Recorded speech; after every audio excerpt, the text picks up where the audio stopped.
In a universe full of ideas, we draw lightness from the dark to a place where opposites attract. Right meets left, positive touches negative, sparking an explosion of truth. Because politics makes strange bedfellows.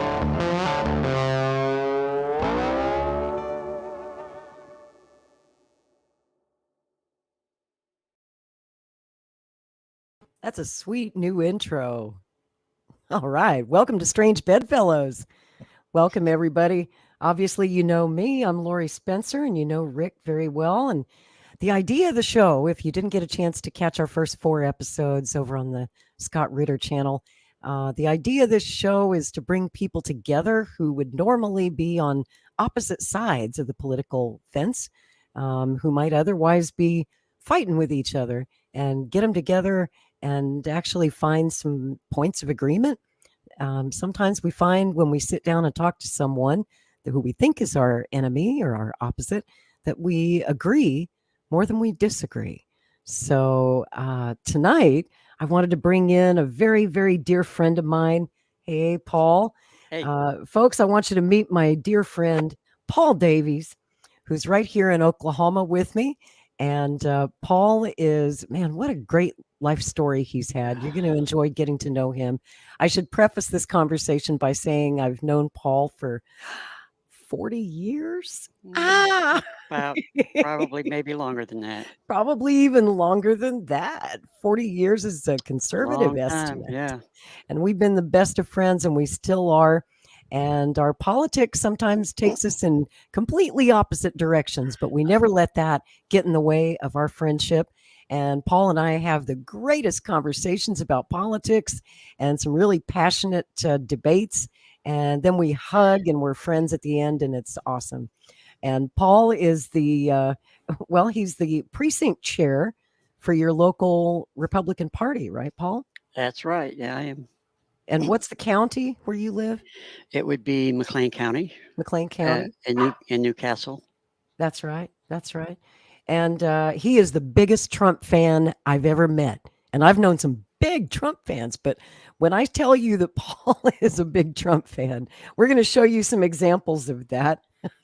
Which I have to actually get queued up here because I had all that stuff set, but because there was this gap in time, it's disappeared out of my. I thought it might, so I just resent it to you, Rick. It's a Facebook video of Paul's house. Now, Paul's house, folks, he lives out in the country in the town of Newcastle, which is a pretty rural area.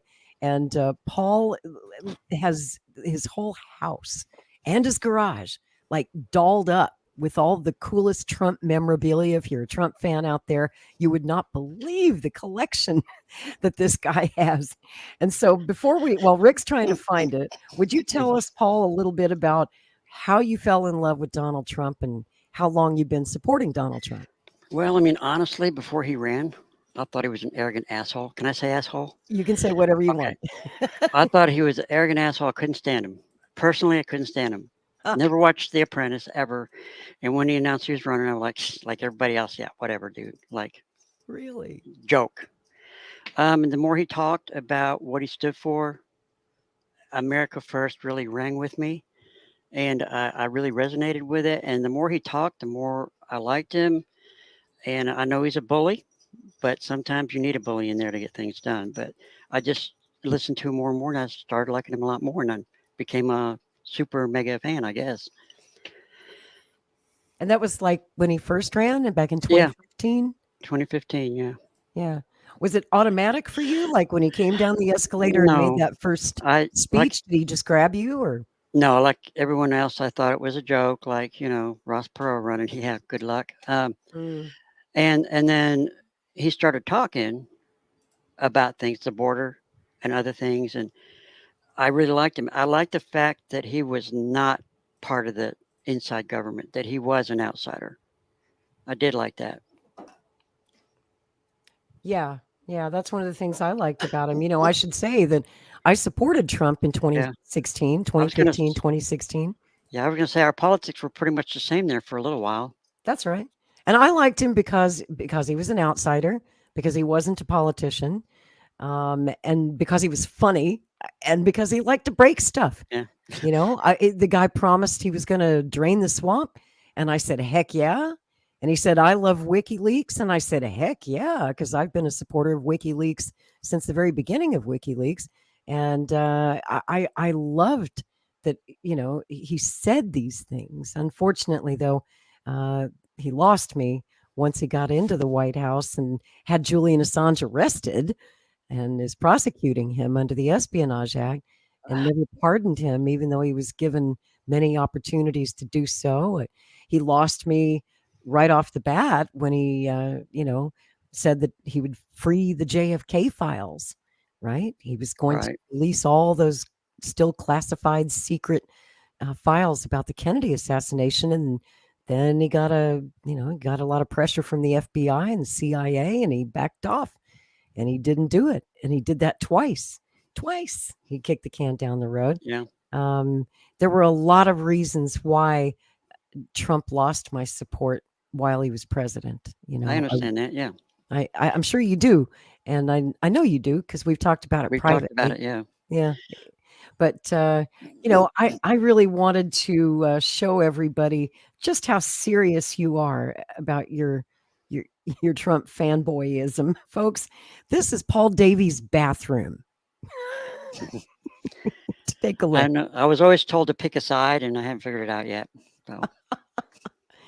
Check it out. This is the coolest. Every time I go over to Paul's house, I want to use this bathroom. This is the MAGA bathroom. This is the Trump throne room. All you need is a golden toilet, my man. That's right. That's all I need. Look at that. It's out of control.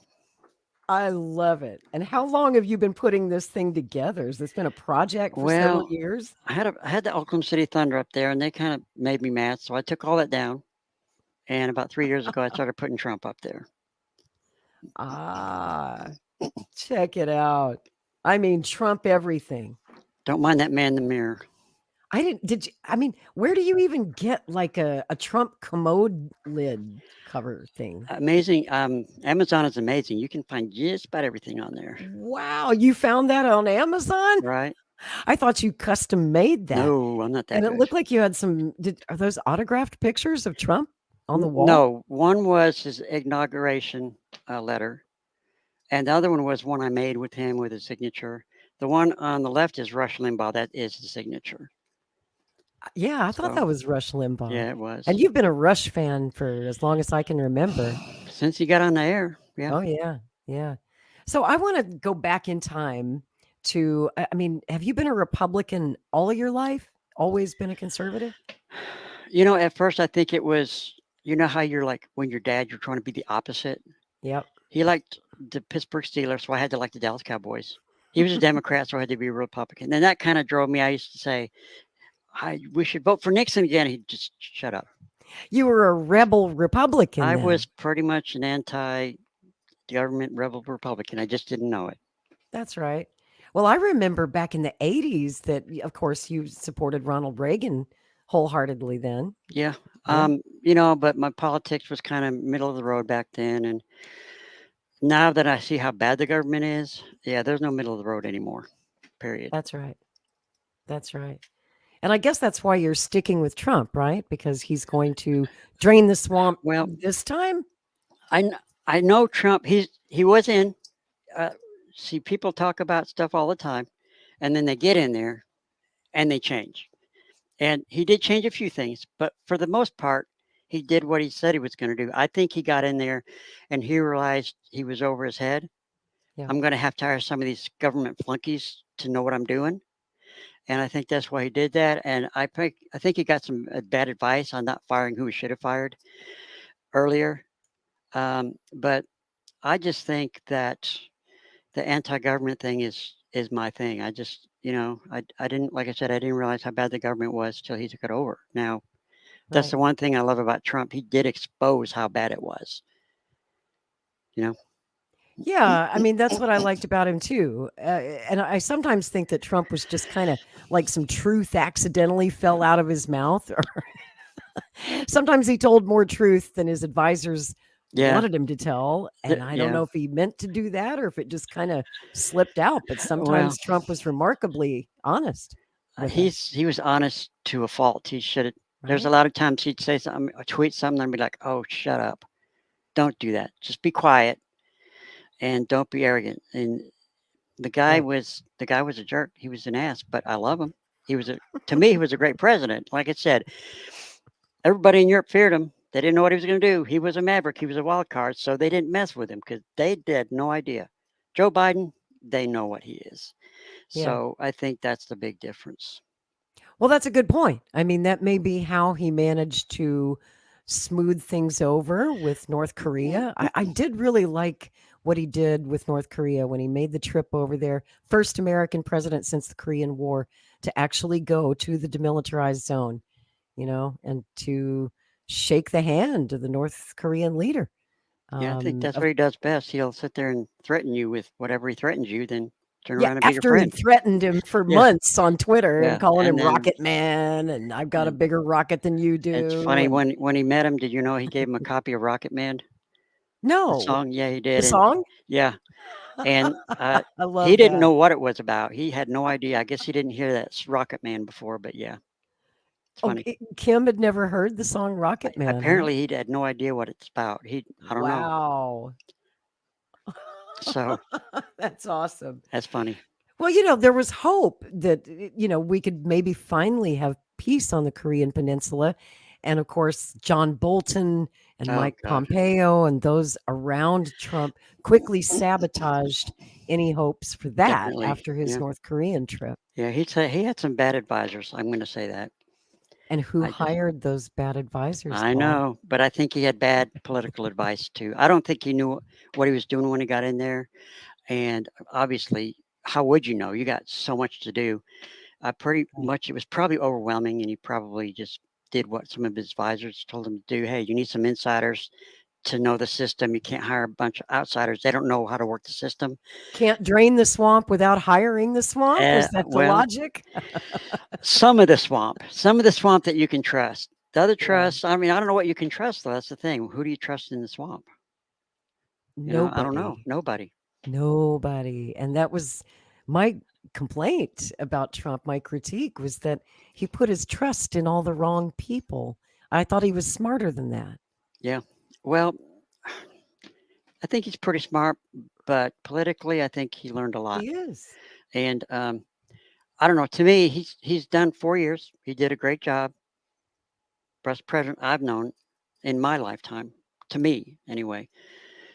Low unemployment. Everything was great. COVID hit. Boom, everything went to hell. Right. And that screwed his election up.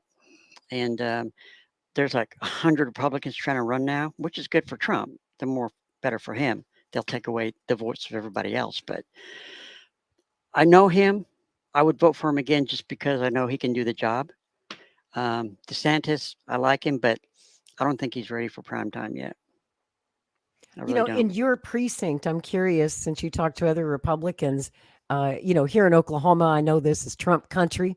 I would think that support for Trump's reelection is huge, but are you seeing much support for any of the other Republican candidates that are in this race so far? No. I mean, I talked to a few people. First of all, the street I live in, there's probably 10. We live on a runway. There's probably 10 houses here. Everyone but one person is a Republican. Everyone likes Trump. So it's hard to say because I really don't talk to anybody that don't like Trump, Right. I'm sure there are, but this is Oklahoma in a very red district in a very red county. So it's hard to say because there's not very many Democrats here. I'm sure there are. I just don't know. You'd have to look pretty hard to find them around here. You really would. You'd have to turn a few stones.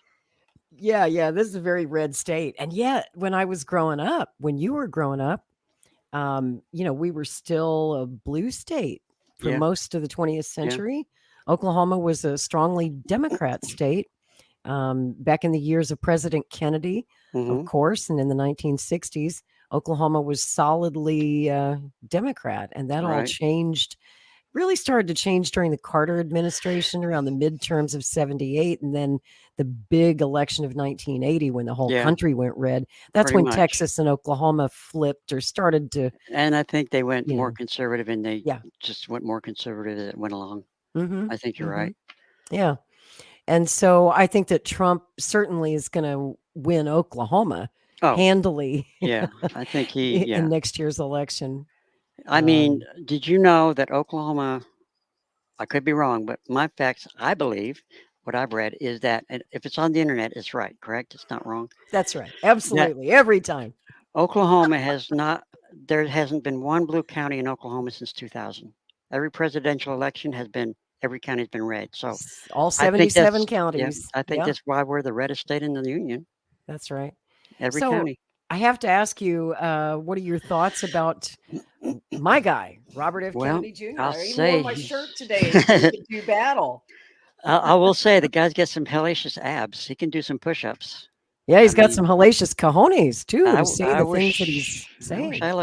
wish I looked as good as him at his age that I do at my age right now. It's saying. I mean, I like him. I'll be honest with you. I haven't heard a lot from him because the media don't cover him. He's invisible. He's he's Claude Rains. He doesn't exist. But right. from what I've seen of him, I like him. I know I like his stance on shots, COVID, and his policies. The thing is, people think he's right. He's not. He was what a Democrat was 30 years ago. That's right. The Blue Dog Democrats. That's what he is. The Democrats have gone so left that they seem he's right, and he's not. He's still a centralist Democrat. Mhm. 30 years ago, he would have been a moderate Democrat. So maybe left, maybe right even, but That's right. he'd been a normal Democrat. Mhm. And he's not nearly as liberal as his uncle Ted Oh Kennedy. no! Oh You know, no! No Teddy was way! a pretty far left liberal, but Bobby, he's Socialized, yeah. always been more conservative. I mean, he has he's written quite a bit about Senator Barry Goldwater. He liked Goldwater a lot. He liked the Reagans a lot. You know, he is, like you said, very centrist. Definitely not Yeah. a far left liberal. I mean, he's Right. liberal on some things. No, But a yeah, far left. Yeah, the Democrats of today would not get elected 30 years ago. There's no way they wouldn't have. if John F. Kennedy were here today, as I often say, he'd have to be a Republican He would, or a he really would, libertarian, because he wouldn't have got voted in. Yeah, and not that's in the sad because Democratic Party. he was a great president, and it's sad Yeah. that I mean even Clinton couldn't stand the guy, but he was a good president. He was pretty good. I Mhm. got to say that as a Republican and a Democrat, I didn't vote for him, Compared to but the I voted. Democrats of today, Bill Clinton looks He at was least sane. He didn't put across policies that were just plain crazy. well. At least he worked with the Republicans to get something going. It That wasn't. too. It That wasn't too. just you or me, black and white. There's no middle, which is what I hate Yeah. today. There's just no middle. It's funny that the independents, there's 5% of the population basically that determines the presidential election. That's it. Those independents.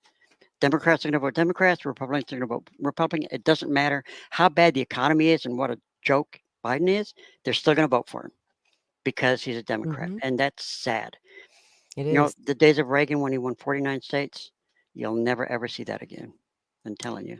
No, I don't think we'll ever see a landslide like that No. again. Our country's just too It's divided. too divided, and Everything's too partisan now. I think it's getting worse. I don't see it getting any better.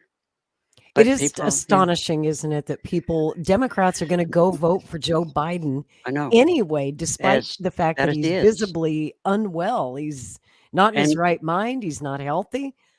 And they're yeah, going maybe the worst not only president I've seen. I don't know. That's my definitely opinion, the but yeah. worst. And I remember the Carter years.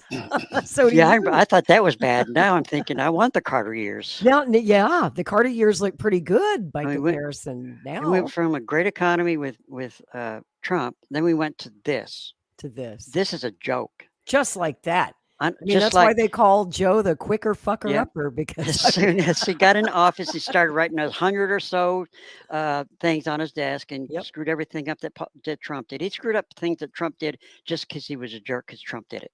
that's all. Knowing Trump was right. He just did it to get Trump out of there. That's right. So Just to undo every Trump Right. policy just because it was a Trump And- policy, even and though look- it was a yeah. good policy. and look what happened. And look what's happening at our border after The he got rid border. of Title 42. And I Yep. heard Trump say yesterday at his rally that he's going to bring back Title Yeah. 42. And I'm thinking, well, how do you do that? Because that was a pandemic measure. And, you're going to have to find some new way to introduce that as But legislation. But couldn't they use Title One? I mean, there's yeah. there's title. They could use Title One and keep them out. I don't know why they're Mhm. not. I don't know why it's all about Title 42. Right. Because that They've got means to keep them out. I mean, if they come in, arrest them, send them back. It's it's not rocket science. it's not that hard. But And they they're just trying don't to have enough. say, yeah, They don't have enough personnel no, to process them all. And Robert F. Kennedy Jr., my guy, is the only Democrat who's gone down to the border. He's done the thing that Joe Biden wouldn't do. I say, He went down there yeah, for himself at 2:00 in the morning, Paul, a couple of weeks back. I don't know if you saw it, but he went to the border. He stayed for a couple of days, couple of nights, because, overnight in those hours between midnight and 6 a.m., that's when the cartels are really making their moves. yeah, So that's when you have to be there. You don't go to the border and do a quick photo op in the afternoon right, because there's nothing happening. right. So Bobby really got a good look at what's actually happening down there. And surprisingly, for a Democrat, he's going to be tough on the border. He says he wants to seal the yeah. border, close the border, which is further than Trump was even Right. willing to ever go. I mean, even Um, Obama was wanting to close the border, right? I mean, mm, and he didn't believe in gay marriage, any of that until he flipped. So right. even That's before right. Obama, the Democrats were all about securing the border, and now they are not. They want people to come in. Well, we know why they want them to come in, so they'll vote Democrat. But Yep. the funny thing is, don't realize most Hispanics are religious, and not of them all. Most of them now are turning Republican, so it might backfire on them, actually. I predict it will backfire. Yeah, eventually, I think it will backfire on them. Which might be why they're encouraging immigrants that are not from the Latin countries, Right. because they tend to be strongly Catholic Yep. and Religious. anti-abortion, and they're Yep. not going to vote for Democrats that are pro-abortion. That's right. So yeah, this time, I lived in Texas for 25 years in South Central Texas, and I know all about the border issue. It's been a huge problem for Texas now for, more than a quarter of a century. But, generally what we saw coming across our southern border were usually Mexicans Right. or people from the Latin American countries south of Mexico. Right. This time, since Joe Biden took over and sent a signal to the world that our border's wide open, everybody come on in, it's really kind of astonishing how It is. how the majority are not Hispanic. They're not from Mexico. They're not from They're Latin from America. Russia, China, wherever, Mhm. all over. Haiti, ton of them coming in from Iran, Haiti. Iraq, yeah, Haiti, Yeah, yeah, all over. And right. and that's just the people they know about. There's And Afghanistan, of course. yeah. I mean, if Afghanistan. there's one coming through there, there's 100 more coming through Mhm. that they don't catch. So it's Yeah. out of hand. It's crazy. I mean, I became a citizen in 74. I'm from Wales. Yeah, I forgot to And tell people you're actually from Wales. most Americans that are really, to me, most patriotic are a lot of people that weren't born here. Yeah. But I became a citizen in 74, and it took me to get my citizen papers. I had to go through 4 years of hell because I 4 wanted to get a years. passport. I was Wow. like, why don't I just cross the border? I can do it for free. Yeah. Would have been Yeah. easier. So it's crazy. It's Isn't insane. it? And that'll really make you angry if you It are does. an immigrant who came in legally Yeah. and you did everything the right way, jumped through Yep. all the hoops, paid all the fines, went to court, did the I whole 9 had yards to like take you the did. test, do the allegiance, everything. Yeah. That's right. And now they're That's just right. letting them in, giving free phones, free housing, kicking the veterans out so they can put them in there. Free healthcare. Free healthcare, which most Mhm. Americans don't even have. That's They're right. basically getting more things than we get from the government. And Totally. that sucks. Yeah, and free travel. I mean, when Yeah. what Bobby Kennedy said when he was at the border was he watched the process. He watched the Border Patrol, and he said, our Border Patrol is supposed to be protecting the border, but instead we've got our Border Patrol agents and our Texas Rangers having to process. They're basically doing administrative tasks. Right. They're processing the immigrant when they come across. They get them. They get a phone and they say, do you know anybody in the United States? If the migrant says, yes, I know so-and-so, the Border Patrol will call that individual, and if they can get them on the phone and say, will you give this person a home until their court date comes up? If the person says yes, then the Border Patrol buys them a airline ticket or a bus ticket to go wherever that person is who's going to be sponsoring them, basically, and say, okay, I'm going to Chicago because I've got a friend in Chicago. And that's all it takes is one phone call to your friend in whatever city, and you're in like Flynn, and your court date isn't for 7 years. Yeah, if I broke the law, I'd be in 7 jail. years. I'm just saying, No I broke the kidding. law, I'd be in jail, prisons. Yeah. They're breaking the law and they're just giving them stuff free. I mean, is that what it takes? Yeah, literally. Here's a free airplane ticket. Here's Yeah. free health care. Here's some, Here's food some spending stamps. money. Here's some Here's some spending casino money. chips. Go for it. So yeah, it's insane. It's lawlessness, absolute lawlessness. What they need to do is finish that wall all the way down and then put crocodiles in the Rio Grande. And that'll stop a lot of this. Well, we got a lot of snakes down there. Yeah, in the I mean, Rio Grande, I don't want those nobody seem to hurt. deter I mean, anybody. I don't want nobody hurt. I understand. If I was down there, I'd want to do the same thing. I don't blame them. I blame Hell, I'd be government. even more hardcore than that, Paul. Yeah, really. I'd put troops on the border. Yeah, well, I I've believe been saying that for years. right. I think we should.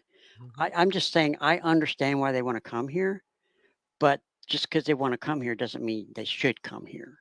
Yeah, and every politician is afraid to be that hardcore and actually Right. put troops on the border. Yep. Governor Abbott won't. I mean, he has sent some National Guard to the border, but they don't have any shooting orders. And I I'm know. not saying anybody ought to get shot. I'm just saying. It's I'm kinda just like saying when I that was one in- shot in the air, one warning shot in the air would send those migrants scattering back the other direction. It's kind of like All when it takes I is was one warning shot one, to say and all it no takes. more of this.